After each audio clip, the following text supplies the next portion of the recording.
একটা প্রশ্ন করব যে আপনি 2019 লোকসভা ভোটের আগে বিজেপিতে চলে গিয়েছিলেন, আপনাকে সেই সময়ও তৃণমূলের থেকে টিকিট দেয়নি, দীনেশ ত্রিবেদীকে টিকিট দেওয়া হয়েছিল, কিন্তু 2022 সালে আপনি আবার তৃণমূল কংগ্রেসে এলেন। আমি একটু জানতে চাইবো তখন আপনার সঙ্গে কি কথা হয়েছিল, যে আপনাকে ব্যারাকপুর থেকে টিকিট দেবে সেটা কি বলা হয়েছিল? আমি তো ডিলটা জানতে চাই, কোন রকম ডিল হয়েছিল? দেখুন, ডিলটা না জানাটাই ভালো, কেন একজন নেত্রীকে আমরা অনেক লড়াই করে একটা জায়গা তুলেছিলাম একটা সময়, কিন্তু আপনাকেই তো গদ্দার কথাটা শুনতে হচ্ছে। না, এটা মমতা ব্যানার্জি দিকে বেশি লোক বলতে পারে মমতা ব্যানার্জি গদ্দারি করে। মমতা ব্যানার্জির সঙ্গে যারা লড়াই করে মমতা ব্যানার্জিকে মমতা ব্যানার্জি বানিয়েছিল, তাদের পাশে মমতা ব্যানার্জি দাঁড়াতে পারবে না, তাদের সামনে ফেস টু ফেস উনি কথা বলতে পারবে না, এটা সবাই জানে। এবার উনি মুখ্যমন্ত্রী আছেন, উনার মিডিয়া হাইপ বেশি পাবেন, তার জন্য উনি বলতে পারেন, লোক শুনছে, কিন্তু প্র্যাকটিক্যালি উনার এই বলার অধিকার নেই কি আমরা গদ্দারি তো উনি তৃণমূলের সমস্ত কর্মী যারা মার খেয়েছে, খুন হয়েছে, যাদের বাড়ি লুটপাট হয়েছে, সিপিএম তাদেরকে কেস দিয়েছিল, এখন তাদেরকে উনি গদ্দার কি করে বলবেন? এখন তো উনি নিজে। আপনাকে সেই সময় বলা হয়েছিল যে ব্যারাকপুর থেকে টিকিট দেওয়া হবে? নিশ্চিতভাবে বলা হয়েছিল, কিন্তু ওই চ্যাপ্টারটা ক্লোজ, নাথিং ওই নিয়ে আমি মনে করি না কি ওইসব নিয়ে এখন আলোচনা করা উচিত। বেশ, আপনি সেদিন ব্রিগেডে গিয়েছিলেন যেদিন 42 জন প্রার্থীর নাম ঘোষণা করা হলো তৃণমূল কংগ্রেসের তরফ থেকে, আপনি জানতেন যে আপনার নাম থাকবে না? আন্দাজ পেয়েছিলেন? হ্যাঁ। তাহলে কেন গিয়েছিলেন? দেখুন, কেন গেছিলাম, আমিও মানুষকে দেখাতে চাইছিলাম কি উনি যে সবাইকে নিজে যখন লাভ হয় তখন উনি করেছেন, আর যখন লস হয় তখন বলেন অমুক করেছে। তা আমি দেখাতে চাইছিলাম কি উনি কমিটমেন্টের লোক না, উনি যার থেকে যে লাভ হবে, বেনিফিট হবে তার সঙ্গে, আর যখন তার থেকে লাভ হবে না তাকে ছুঁড়ে ফেলে দেওয়ার ওনার অভ্যাস। মানে উনি যে লোককে গদ্দার বলেন, অ্যাকচুয়ালি গদ্দার উনি।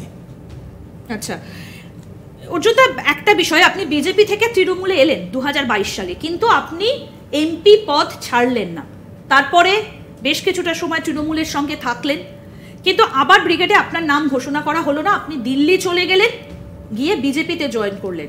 আপনি তো বিজেপির এমপি ছিলেন, তাহলে আবার নতুন করে বিজেপিতে যোগদান করার ব্যাপারটা একটু হাস্যকর হয়ে গেল না? বিজেপি ছিলাম, বিজেপির এমপি ছিলাম, বিজেপি হয়ে এমপি ছিলাম, কিন্তু যেহেতু আমি তৃণমূল জয়েন করেছিলাম অফিসিয়ালি, তখন আমাকে অফিসিয়ালি আবার বিজেপিতে জয়েন করতে হয়েছিল।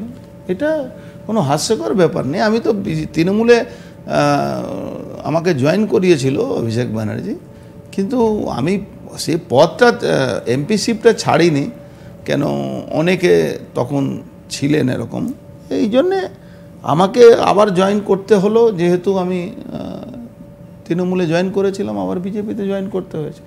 আমি তো বললাম, সেটা আমার একটা বড় রাজনৈতিক ভুল ছিল। 10ই মার্চের টিকিটটা কি আগে থেকেই কাটা ছিল বিমানের, দিল্লির টিকিটটা? না না না না, আমি জানতাম কি আমাকে টিকিট দেবে না, তা সত্ত্বেও আমি বিমানের টিকিটটার কথা বলছি। আমি বলছি তা সেদিন তো আমি দিল্লি যাইনি, আমি তো অনেক পরে গেছি। আচ্ছা, অনেক পরে গেছেন।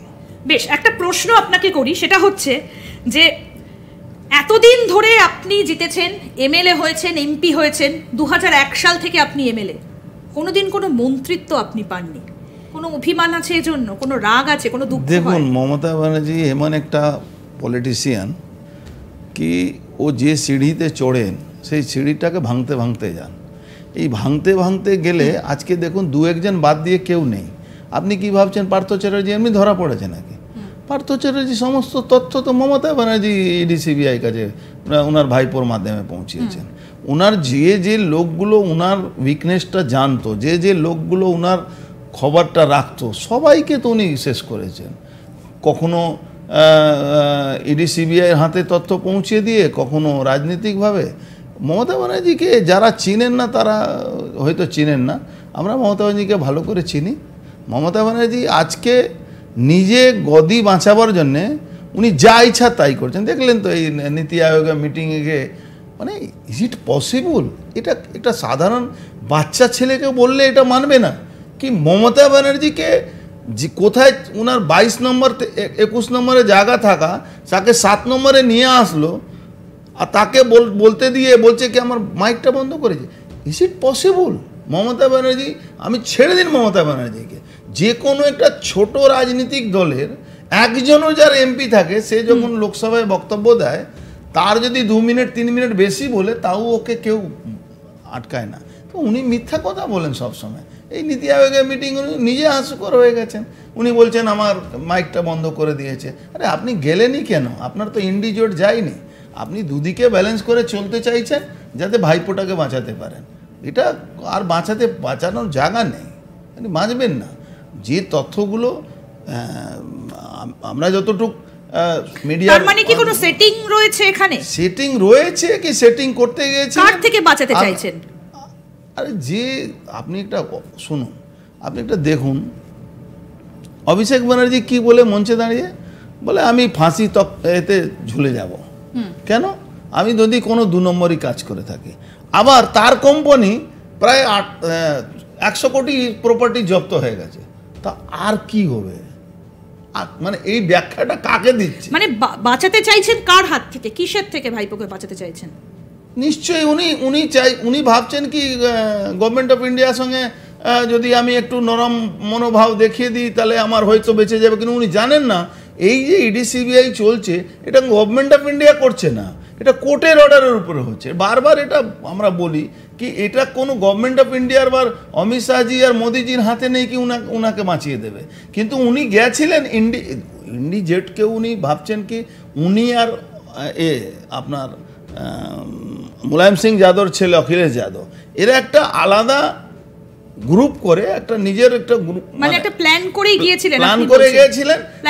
আপনি দেখুন রাজদীপ সরদেশাই একদিন আগে বলছে উনি কুইট করবেন। রাজদীপ সরদেশাই স্ত্রী এখন রাজ্যসভার তৃণমূলের মেম্বার, সেটা একদিন আগে অ্যাডভান্স বলে গেছিলেন। সেটা অন্য বিষয় চলে যাচ্ছে। একদিন আগে অ্যাডভান্স উনি বলে গেছেন উনি কুইট করবেন, আর কুইট করেছেন। উনিও বলেছেন কি আমি যাচ্ছি, দেখছি যদি কিছু না হয় আমি চলে আসবো। বেশ, তো এই নাটক করা দরকার। আমরা আবার আপনার বিষয় ফিরি।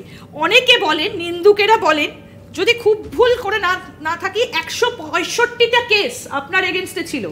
এই কেসগুলো ঢাকতেই আপনার তৃণমূলে যাওয়া, সত্যিই কি তাই? তো একটাও কেস তো শেষ হয়নি।